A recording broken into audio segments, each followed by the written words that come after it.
masukan bagi kementerian yang memang bertanggung jawab untuk pendistribusian decoder ini. Kita pemerintah daerah hanya keterlibatannya itu hanya pada penyampaian data saja. Penyampaian data dan sosialisasi. Tapi untuk pendistribusian ya Kementerian Kominfo melibatkan asosiasi ternyata. Jadi ada asosiasi, ada pihak ketiga penyelenggara TV yang semacam konsorsium itu yang terdiri dari beberapa TV nasional lah ya. Itu dia yang bertanggung jawab untuk mendistribusikan. Itu persoalannya. Kenapa enggak? Iya benar-benar saya ingat ini waktu. Kenapa enggak pakai pemda-pemda yang sudah secara entitas memang sudah sangat siap. Betul kan, dan yang megang masyarakat, datanya data kan pemerintah yang daerah dalam hal ini. Iya, daerah. Betul. Yang punya lurah, punya kepala lingkungan, punya camat. Sampai ke level kepala lingkungan. Jejaringnya udah kuat. Kenapa harus bisnis? Maksud saya kan TV nasional segala macam kan adalah bentuk objek bisnis. Iya, entitas bisnis. Ya nanti maksudnya ya mungkin kepentingan dari brand mereka yang juga bisa disampaikan. Nggak ngerti lah ya. Saya nggak bicara itu. Kita nggak usah lanjutkan lah. Yang jelas kita bekerja untuk masyarakat. Betul. Kita punya idealisme. Ya kita juga sudah melakukan pendataan secara objektif. Kita kirim ya nanti kita lebihnya kita lihat wait and see sambilan membantu controlling dan mengawasi mungkin Pak ya Kominfo. Nah itu luar biasa. Memang tidak gampang transisi sebuah teknologi Pak ya, apalagi dari analog yang sudah melekat berpuluh-puluh tahun dengan televisi Indonesia dari tahun 50-an. Dari tahun 50-an. Ya, tahun 53 tepatnya Pak ya. TV pertama di Indonesia. Dan akhirnya di tahun 2021 November kalau nggak salah Pak ya prosesnya. Itu mulai akhirnya kita akan proses transisi menjadi digital. Nah, ini pastinya kan ada tantangan-tantangan tersendiri dari Kominfo juga sebagai penyelenggara. Nah, boleh dong Pak cerita sedikit tentang gimana proses transisi ya, teman-teman kantor juga pasti bekerjanya kan ekstra lagi, ada sesuatu yang berubah. Dan apa sih yang dilakukan untuk mempersiapkan ini semua? Ya, masa transisi ini yang terberat itu adalah merubah mindset dan main kultur. Ini yang susah kan. Itu tadi ya, kita punya orang tua udah biasa main pegang remote cedek-cedek terus disuruh berpindah ke teknologi digital kan. Ini barang apa ini, binatang apa yang masuk kan susah gitu ya. Apalagi yang sudah sepuh yang tadi sudah Mas Eka sampaikan itu. Ya lihat remote aja mungkin udah kabur gitu ya. Betul. Ini tadi merubah mindset dan main kultur itu pertama. Dan tentunya perubahan itu harus kita antisipasi dengan sosialisasi yang masif ya. Untungnya kita dibantu oleh berbagai platform media informasi offline dan online ini kan sudah sangat sudah sangat akrab lah. Ya kita lihat di HP kita, di gadget kita pun kadang-kadang tidak diundang muncul bersiaplah peralihan ke TV TV analog ke TV digital kan gitu. Sekarang juga kalau kita nonton TV channel itu running text-nya itu text-nya atau kadang iklannya ILM-nya juga muncul tuh semua. Jadi memang di hal seperti itu kita dipermudah. Tapi kalau dari masyarakat kayak ada penolakan atau apa? Enggak ada ya. Pertanyaan pasti. Pertanyaan keraguan tapi ya itu tadi karena ini sudah merupakan sebuah kebutuhan, sudah merupakan masa depan kita ya ini gitu loh. Tidak bisa kita bilang tidak lagi. Karena kan di masyarakat tuh kayak tergambar wah nih kayak pemerintah cari duit jualan set-top box gitu. Padahal sebenarnya bukan itu. Transfer teknologi. Ini transfer teknologi yang harus ya. Karena nggak mau kita seperti kata Pak Nyoman tadi ini bukan teknologi baru yang akhirnya negara harus cari duit dari set-top box bukan. Tapi ini bahkan negara lain tuh sudah 2-3 tahun itu ASEAN loh Pak ya. ASEAN. Apalagi kita bicara Asia atau kita bicara Eropa. Betul. Mungkin udah berapa belas tahun yang lalu mungkin. Satu dasawarsa yang lalu. Nah itu maksudnya kan berarti ini sebenarnya hal yang keniscayaan harus kita akan terima. Ibaratnya kayak sekarang dah ya siapa sih yang nggak punya handphone? Betul. Bahkan orang tua kita pun yang mungkin nggak bisa membaca tulis, yang dulu cuma pakai telepon rumah, ya sekarang mau nggak mau. Kadang-kadang kalau kita pulang ke rumah orang tua kita yang sedang nonton YouTube, Pak. Benar.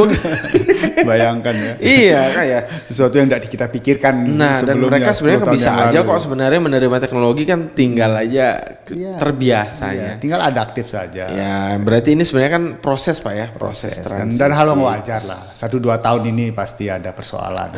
Jadi tadi salah satunya distribusi set-top box. Decoder itu. Decoder. Nah, ini unik nih, Pak nih. Kemarin Piala Dunia. Oh iya.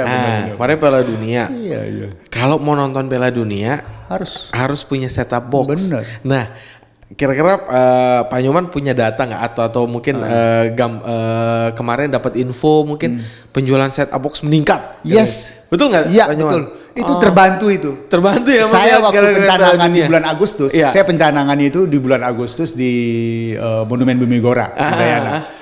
Kita menghadirkan staf ahli dari Kementerian Kominfo. Ada datang langsung. Kemudian Bu Ajeng dari KPID sama warga masyarakat. Kita bagi-bagi set-top box gratis itu. Wow, antusias karena ada gimmicknya lah. Ada macam-macam Piala Dunia juga gitu ya. Nah, itu yang saya sampaikan. Bapak entar Piala Dunia. Kalau Bapak enggak punya set-top box seperti ini, Bapak bingung nanti nontonnya. Saya bilang gitu, bisa-bisa ke TV tetangga. Tapi harus punya TV dulu ya. Oh iya dong. Iya, itu saya salah satu trigger yang saya bisa jual itu waktu itu. Dan responnya ini, oh ya gitu Pak ya. Iya memang kalau TV yang dulu kalau ini diacak, istilahnya kan diacak. Diacak. Nah kalau ini padahal bukan diacak, cuman dia nggak punya hasiar. Iya. Itu memang betul-betul terbantu dan memang ada progresivitas yang cukup signifikan terkait dengan penjualan STB ini. Berarti ya terbantu Pak ya? Sangat terbantu. Tinggi ya? Tinggi memang. Triggernya di Piala. Iya, karena memang saya juga merasakan pas Piala Dunia, tiba-tiba banyak teman yang WA. Sebelumnya nggak ada yang WA, nggak ada yang nanya. Ya WA masih ada, tapi yang nanya STB ini nggak ada. Tiba-tiba, Kal, di kantor ada jual STB.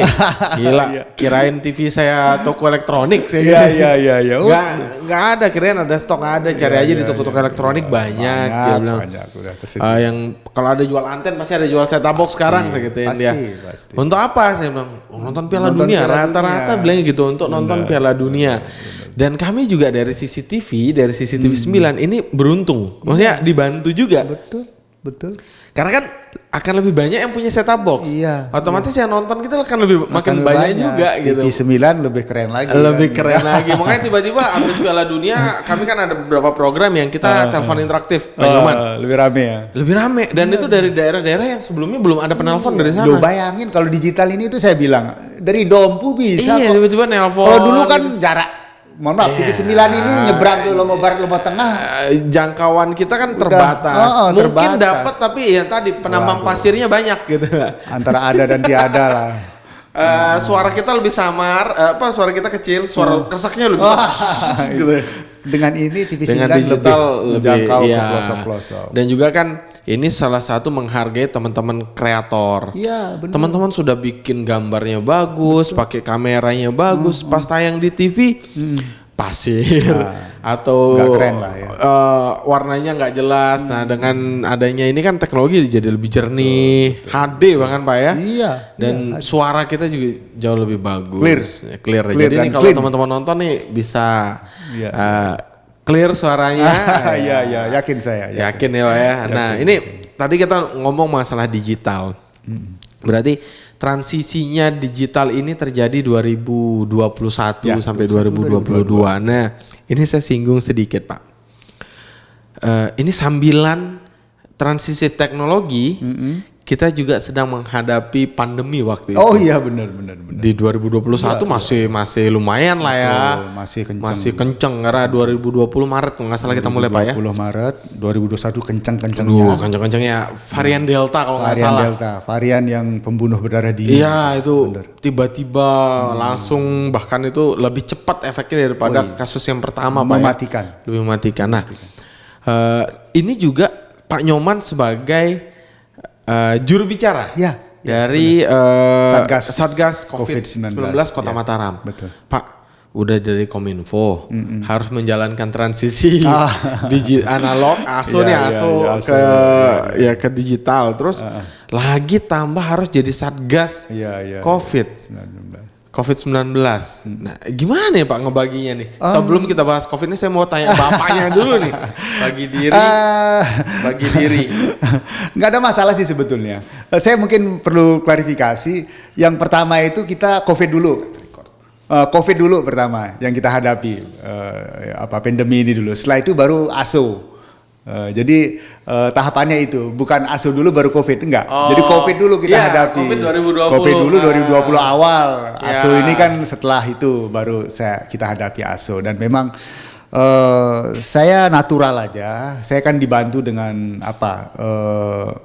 staff, dengan supporting system yang memang sangat-sangat membantu lah ya. Yang kerja kan tidak hanya saya, banyak staff saya, banyak kepala bidang saya yang memberikan informasi, yang membuat saya akhirnya tahu. Yang penting adaptif, yang penting kita mau belajar dan itu tadi relax. Tadi Mas Haikal bilang relax menghadapi relax dan bahagia. Maksudnya bener, ya kalau kita kerja menikmati benar.